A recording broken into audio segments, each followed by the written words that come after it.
अब सारे आसमान पर, भारत का नाम होगा सबकी जुबान पर। तो नमस्कार दोस्तों, मैं हूं प्रहलाद गुप्ता और आप देख रहे हैं मुद्दा लाइव के बेहद खास प्रोग्राम मुद्दे की बात। आजादी एक ऐसी अनमोल चिड़िया है जिसको सभी पसंद करते हैं। आजादी किसे पसंद नहीं है, चाहे पशु पक्षी हो या मानव, सबकी इच्छा होती है कि उस पर किसी का अनावश्यक शासन न हो। अनावश्यक शासन यानी परतंत्रता अर्थात गुलामी एक ऐसा जहर है जो किसी के जीवन को भी नर्क बना देता है। और जब यह स्थिति एक बड़े से देश के साथ हो, वहां के नागरिकों के साथ हो, तो फिर उस दुखदायी पल की कल्पना करने से भी भय महसूस होता है। जी हाँ, हम बात कर रहे हैं हमारी प्रिय मातृभूमि भारत की। भारत की उस दुखद स्थिति और उस दुखद स्थिति से बाहर आने की तारीख यानी 15 अगस्त की। आज के इस लेख में हम आपको 15 अगस्त यानी स्वतंत्र दिवस का इतिहास और महत्व बताने जा रहे हैं, जिसे समझाना आपके लिए बेहद जरूरी है। यह जानकारी आपको स्कूल में आयोजित प्रतियोगिता के भाग में सुसज्जित करने में सहायता प्रदान करेगा। भारत को अंग्रेजी शासन से जिस योजना के अधीन आजादी मिली थी, उसे लॉर्ड माउंटबेटन योजना के नाम से जाना जाता है। उस समय भारत में लॉर्ड माउंटबेटन वाइसराय के पद पर था। ब्रिटेन की संसद के द्वारा नियुक्त वाइसराय ही उस समय भारत का प्रधान शासक कहलाता था। उसी का शासन पूरे देश में चलता था। दरअसल भारत को आजाद करना अंग्रेजों की मजबूरी बन गई थी। इसके अनेक कारण थे, जिसमें द्वितीय विश्व युद्ध में ब्रिटेन सहित कई विकसित देशों की अर्थव्यवस्था का तहस-नहस होना, अमेरिका का सुपर पावर बनना, ब्रिटेन का आर्थिक रूप से कमजोर होना, भारत में आजादी के लिए आंदोलनकारियों द्वारा विदेशी सत्ता का हर ओर घोर करना, सुभाष चंद्र बोस के द्वारा संगठित शक्ति से अंग्रेजों पर धावा बोलना, अंग्रेजों को अब भारत से अधिक आर्थिक लाभ का न होना और भारत की सभी जनमानस के द्वारा अंग्रेजी सत्ता का हर मोर्चे पर हिंसक विरोध करना मुख्य कारण कहे जा सकते हैं। दूसरी ओर ब्रिटेन अब इतना शक्तिशाली नहीं रह गया है कि अब वो भारत जैसे बड़े देश पर उतनी दूर से आकर शासन चला सके। परिणाम, ब्रिटेन की संसद ने नवनियुक्त वायसराय लॉर्ड माउंटबेटन के लिए एक आदेश पारित किया था, जिसमें कहा गया था कि 30 जून 1948 को भारत के समस्त सत्ता हस्तांतरण की घोषणा कर दें। इसलिए अब यह तय हो गया था कि 1948 के मध्य तक भारत आजाद हो जाएगा।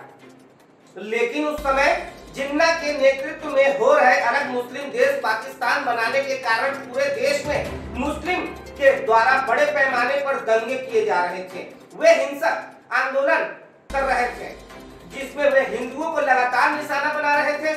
देश में हर ओर अशांति ही अशांति थी। इधर अंग्रेजी सरकार इन आंदोलन से अपने आप को दूर रखे हुए थे। उन्हें भारत के विभाजन में न तो कोई आपत्ति थी और न ही खुली समर्थन, क्योंकि अब अंग्रेजी सरकार को भारत में शासन चलाने में अधिक रुचि नहीं रह गई थी। परिणामत लॉर्ड माउंटबेटन ने तय समय से पहले ही भारत को आजाद करने की घोषणा कर दी और 15 अगस्त 1947 से पहले भारत के गुलामी के वो दिन, भारत 15 अगस्त 1947 से पहले अंग्रेजों के हाथों गुलाम था और देश की शासन व्यवस्था का सारा बागडोर अंग्रेजों के द्वारा चलाया जा रहा था। लेकिन देश के महान सपूत व आजादी के दीवाने भी कब तक पीछे रहने वाले थे। वे भी अपनी जान परिवार की परवाह किए बगैर लगातार अंग्रेजों से लोहा ले रहे थे। देश में आजादी के लिए लगातार आंदोलन हो रहे थे। उधर अंग्रेज अपनी क्रूरतापूर्ण दमनकारी नीतियों से उन्हें दबाने में लगे थे। मूली गाजर की तरह अंग्रेज आंदोलनकारियों की हत्या कर रहे थे। उन्हें तरह तरह की यातनाएं दी जा रही थी। उन्हीं यातनाओं में, जिसको हम किसी मानव को दी जाने वाली यातनाओं की प्रकाष्ठा भी कह सकते हैं, वह था काला पानी की सजा। भारत के स्वतंत्रता आंदोलन को दबाने के लिए अंग्रेजी सरकार स्वतंत्रता सेनानियों पर लगातार कहर ढाए जा रहे थे। अंग्रेजी सरकार अपने इसी घृणित उद्देश्य को पूरा करने के लिए भारत के महान वीर सपूतों को काला पानी की सजा दिया करती थी। अंग्रेजों ने भारत के अंडमान निकोबार द्वीप समूह पर सेल्युलर जेल बनाया था। इसी सेल्युलर जेल को काला पानी के नाम से जाना जाता था। यहाँ पर कैदियों को एक से बढ़कर एक यातनाएं दी जाती थी। देश के महान स्वतंत्रता सेनानी बटुकेश्वर दत्त और वीर सावरकर भी वहाँ भी सजा काट चुके थे। वास्तव में वो सेल्युलर जेल एक ऐसा जेल था जो कैदी को हर पल मौत से भी बढ़कर यातना देता था। भारत के स्वतंत्रता आंदोलन को दबाने के लिए अंग्रेजों सरकार ने लाखों भारतीय आंदोलनकारियों को फांसी दे दी। अनेकों को बिना किसी न्याय प्रक्रिया के ही फांसी दे दी गई। वैसे कानून भी उसी का था, अदालत भी उसी की थी और शासन की बागडोर भी उसी का था। इसलिए वो जो भी करता था वही कानून होता था। अनेकों भारतीय आंदोलनकारियों को तोपों के मुंह पर बांधकर उड़ा दिया करते थे। कई ऐसे थे जिन्हें तिल तिल कर मरने के लिए भेज दिया गया था, जो काला पानी के नाम से जाना जाता था। अंग्रेजों ने भारत को 15 अगस्त को ही क्यों आजाद किया? लॉर्ड माउंटबेटन ने तय समय से पहले ही यानी 15 अगस्त 1947 को भारत को आजाद करने की घोषणा कर दी। लॉर्ड माउंटबेटन ने 15 अगस्त को चुनने के पीछे एक महत्वपूर्ण कारण भी था। यह लॉर्ड माउंटबेटन की व्यक्तिगत सोच थी। दरअसल लॉर्ड माउंटबेटन इस तिथि तारीख को शुभ मानते थे। इसके अलावे लॉर्ड माउंटबेटन का इस तारीख को शुभ मानने का एक दूसरा कारण भी था और वो कारण था द्वितीय विश्व युद्ध में जापान के द्वारा ब्रिटेन के सामने 15 अगस्त 1945 की तारीख को आत्मसमर्पण करना था। बस इन्हीं कारणों से लॉर्ड माउंटबेटन ने भारत को आजाद करने के लिए इस तारीख को चुना, लेकिन भारत में ज्योतिष शास्त्र के जानकार इस तारीख के विरोध में थे। कारण यह था कि ज्योतिष शास्त्र के अनुसार यह एक अशुभ दिन था और इस दिन देश की आजादी भविष्य के लिए अमंगलकारी था। इस कारण ज्योतिषियों में इस तारीख को लेकर घोर नाराजगी थी। कहा जाता है लॉर्ड माउंटबेटन भारत के ज्योतिषियों की नाराजगी से उत्पन्न परिस्थितियों से अवगत था, मगर वो अपनी सोच पर अड़ा था। कई लोगों ने माउंटबेटन को 15 अगस्त के बदले कई अन्य तारीख को विकल्प के रूप में सुझाए भी, मगर लॉर्ड माउंटबेटन पर इसका कोई असर नहीं पड़ा। अंत में ज्योतिषियों ने ही दूसरा उपाय निकाला। ज्योतिषियों ने लॉर्ड माउंटबेटन जो 14 और 15 अगस्त की मध्य रात्रि का देश की सत्ता हस्तांतरित करने का सुझाव दिया।